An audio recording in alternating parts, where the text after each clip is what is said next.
And we are back once again. And this time we're going to cover the JonBenet Ramsey ransom note. The mysterious ransom note. People over the years have asked, what is this ransom note about? You know, uh, it's very confusing. Uh, they want to know who wrote it, obviously, because if you can figure out who wrote it, you can figure out kind of who solved this, who committed this crime, and it's a way to solve this case. Uh, Before the days of DNA, detectives had to solve crimes using their wits, using their hunches, following the clues. There was no DNA to turn to. People say DNA is the key to solving this case. I agree. But I also believe that you can solve this case without DNA. You can solve this case by using old-fashioned detective work. Starting with this ransom note here. I'm going to show you guys how you can find the most obvious suspect in this case simply by reading this ransom note. So let's start with answering the question, why was this ransom note even written? I mean, the child's found in the home. Well, as I stated before in all my other videos, this ransom note is a part of a frame-up. This ransom note was written not to fool investigators, but to fool the Ramseys into thinking JonBenet was really taken from the home, when in fact she was still hidden in the home. The perp would get money. JonBenet would later be found in the home with the Ramseys' garrote around her neck and the ransom note written with their pen and their paper. So, the very first reason this ransom note was written was to frame the Ramseys. Plain and simple. Their pen, their paper. Look at the Ramseys as the suspects. Don't look at the suspect, because that's why he's framing the Ramseys, to misdirect the investigation away from himself onto the Ramseys. The second reason why that ransom note was written was to trick the Ramseys. The perp wanted them to follow the notes, as I stated before. Follow the notes, don't call the cops, don't call friends. Give the perp $118,000 on top of the frame-up. So the money's a secondary motive. The money would be icing on the cake. The frame-up is the cake. The money is icing on the cake. If the money does not come through, as it did not come through in this case, then the frame-up is still in place. The Ramseys are still framed. Their lives are still destroyed. This perp still gets revenge on John Ramsey. The third reason for this ransom note, so the perp can speak to John Ramsey in code and with metaphors, so John will have an idea of who's doing this to him. Okay? The perp wants to say things to John, because the perp's not going to go through all of this work without letting John know what's this really about. That's the third reason. Speaking to John, The fourth reason is this perp is just egotistical. Okay?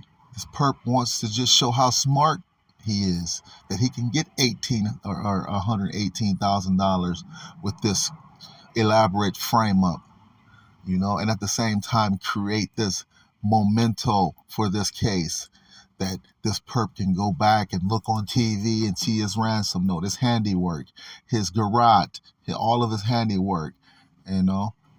This is an egotistical perpetrator. Those are the reasons this ransom note was written. So, let's study the ransom note now. And I'm not going to sit here and read this ransom note word for word. I mean, it's 27 years later. Most people have already read this ransom note. I mean, if you haven't read this ransom note by now, maybe it'd be best that you probably go back and read it yourself at your own pace so you have a better understanding anyways. But I'm just going to just get right to the points here and point to things that you need to pay attention to. Okay? The very first thing in the ransom note, make sure that you bring an adequate size attaché to the bank. The writer wrote, make sure that you bring an adequate size attaché to the bank. The writer did not write, you take an adequate size attaché to the bank. The writer wrote, bring. This means the writer will be at the bank when you bring the attaché. Did the writer make a mistake by writing the word bring instead of take? If Patsy was at home writing this, Patsy would say, take it to the bank. The attaché is at the home. Take the attaché to the bank. Patsy wouldn't say, bring it to the bank. So, whoever wrote this note already knows beforehand which bank John would be bringing that attaché to, because the writer is picturing themselves at the bank waiting for the attaché to be brought to them, him or her. Bring it to the bank. I'll be there waiting. Basically is what that says. It doesn't say take. It says bring it to the bank. I'll be there waiting. How would this writer know which bank John? How would this writer know? Because as a side note here, John had his ransom note set up on a Visa. John could have gone to any bank in Boulder to get the $118,000 as a cash advance off his Visa. In fact, John Ramsey writes in his book that his friend John Fernie actually took his debit card to John Fernie's bank to get the $118,000. So John didn't even go to his own bank to get the $118,000. So how would this writer know which bank to be waiting at when John could have went to any bank? And in fact, John went to another person's bank. He didn't go to his own bank. Would the writer know to be waiting at John Fernie's bank? How? How could this writer write, bring it to the bank? I'll be waiting there. I'll already be there. I'll see you bringing it to the bank. Picturing himself at the bank. Well, maybe it's somebody that has to do with John's banking. Maybe it has something to do with John's, the arrangement of this ransom money. Maybe the person who's writing this note wants John to come through them, his banker, a banker friend, to get the money. Okay? Maybe that's what it is. So let's go back and read the ransom note again. Maybe a banker friend of John's wrote this ransom note. Maybe that's what this case has to do with. An angry, disgruntled banker friend. Not just any banker, not just a teller. John's rich. Bank manager, bank president, something that has to do with banking, something that has to do with John Ramsey's money. Let's see if this perpetrator wants John to come through his bank or financial institution so this perp can be in control of this transaction. Okay, let's go back to the beginning of the ransom note. Let's start with, we are a group of individuals that represent a small foreign faction. People have always asked over the years, why would the writer write a small foreign faction? Why would the writer want to portray themselves as small? Wouldn't they portray themselves as big? And I agree. Well, let's make sense of that. Maybe this is a metaphor. As I said earlier, the ransom note was written to John Ramsey to speak to him in code. So the writer must say something to John and let John know what this is really about. And he writes, and pay attention. The perpetrator did not write, we are a small foreign faction. The perpetrator is not saying we're a small foreign faction. The perpetrator is saying we are a group of individuals which represent maybe in a business sense as a banker, a small foreign faction. Well, maybe that small foreign faction is John Ramsey. Maybe the banker is letting John know we represent you. We're a group of people that represent you, and you're just a small foreign faction. Then the writer writes, we respect your business, but not the country that it serves. Okay, the writer is indicating that he does represent John in a business sense, maybe as a banker. Maybe the country that it serves that they don't like is John Ramsey. Once again, that metaphor, the country that it serves, they don't like John Ramsey. They like his business, but they don't like him. Maybe the country that it serves is a metaphor, another metaphor for John Ramsey. Next lines. You will withdraw $118,000 from your account. Very unusual lines. Why would the writer write, you will withdraw? Why not just get the money? Why not get the money from a safe? Get it under your mattress. Why is the writer directing John Ramsey to his bank account?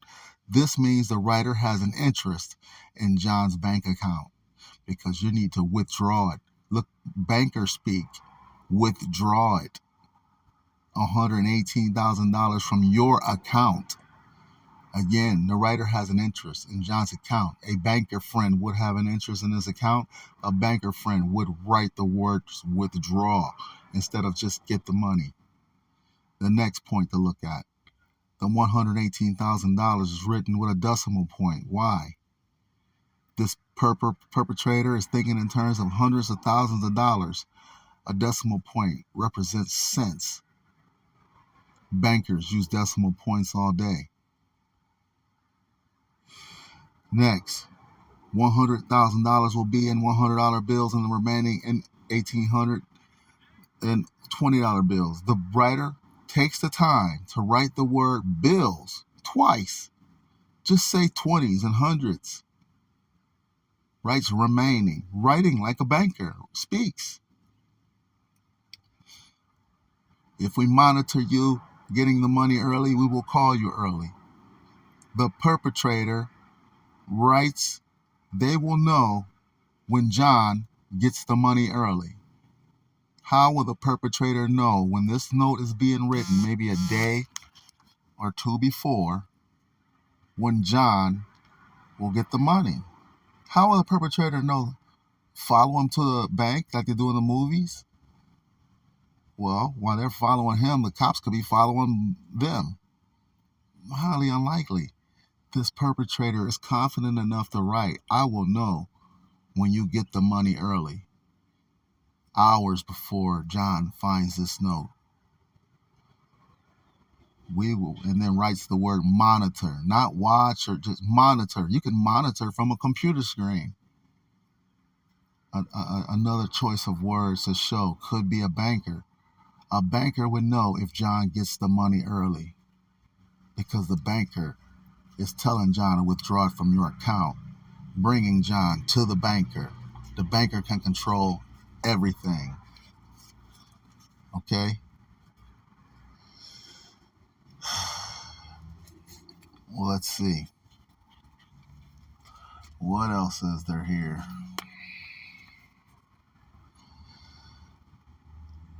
Okay, let's move on to find something else about this writer of this note. The writer of the note writes, you are not the only fat cat around. The writer is telling John Ramsey that John is not the only wealthy person. The writer is calling himself a fat cat, just like John Ramsey. Fat cat, a person of wealth. And realize people don't use the word fat cat anymore. Fat cat is like a word from back in the day. You know, people don't go around like saying Elon Musk is a fat cat. You know, this person uses the word fat cat, calling themselves a fat cat. You're not the only fat cat around. I'm a fat cat too. So keep that in mind. The writer then writes, use that good southern common sense of yours. Okay? Use that good southern common sense of yours. The writer pays a compliment to the South. The writer is all the way in Boulder, all the way out west in the Rocky Mountains, but in someone else's home, committing this crime, but still has the sense to want to pay a compliment to the South. John Ramsey's not from the South. Patsy Ramsey's from West Virginia. I don't even know if you can call that the true South. Paying a compliment to the South. Maybe the perp is a Southerner. Okay? So, from what I've just explained, the writer of this note, more than likely, is a friend of John Ramsey's, a banker friend of John Ramsey's, who controls his money, who considers himself a fat cat or someone of wealth, and who probably is from the South. Is there anyone in this case that fits that bill? The answer is yes. John Ramsey's best friend at the time, that's John's words, not mine, his best friend was also his banker friend, who called himself an Atlanta fat cat, and he lived in the South in Atlanta. John Ramsey had to call his banker friend to set up the ransom money. Okay? His banker friend is the only person John had to call in this case. The ransom note told John not to call anyone, no friends, no police. But one person he had to call was his banker friend in Atlanta, who was not at home when John called the office. He was out of the state, supposedly visiting his mom in Mississippi. We don't know the answer to that. That's his story. But he was not home at Christmas. John was surprised to learn he was not there, which kind of tells you, why was John surprised to learn he was not there? As his best friend at Christmas, they never wished each other a Merry Christmas. This is the guy who controls your money, and he's your best friend. You never wished him a Merry Christmas. You never exchanged gifts with him. You have no idea he's not at home in Georgia when you called the day after Christmas. To me, that's strange. They may have had some type of, debate going on or disagreement. I'm not sure. Okay? So he arranged the ransom money. That puts him directly in the middle of this money trail. That makes him suspect number one if you're following the money in this case, because John had to call him, even though the ransom note says to call no one else. I'm not going to say this banker's name. You can easily find out his name with a simple Google search. Okay. Now, back in 1997, John Ramsey was interviewed by the cops. Again, this is easily verifiable. You can just search the internet. Searched 1997 John Ramsey, fat cats or Atlanta fat cats. What will probably pop up is a police interview of John Ramsey from 1997 in which the officer asked John Ramsey, does anything in the ransom note reminds him of anyone? And he tells the cops yes. The word fat cat reminds him of his best friend in Atlanta, because to be a part of that group is the Atlanta Fat Cats. Is that the group of individuals that represents this small foreign faction, the Atlanta Fat Cats? Are those the group of individuals that represent this small foreign faction that moved from the north down to the south? That foreign faction? Possibly. So the banker, it should be all of our suspect number one. The ransom note points to a banker friend, as I just showed you. The banker friend set up the ransom money, which puts him directly in the middle of this plot, which makes him the middleman in this plot, which follow the money says he should be our suspect number one. Cops have used follow the money in the days before DNA to solve crimes, and in this crime, follow the money says the banker friend is our suspect number one. Okay? And finally, John Ramsey tells the cops the ransom note reminds him of his banker friend because he calls himself an Atlanta fat cat. So we have a banker friend who calls himself an Atlanta fat cat, okay, who's from the South. And that is how you can decipher this ransom note and determine who suspect number one is. We'll leave it there.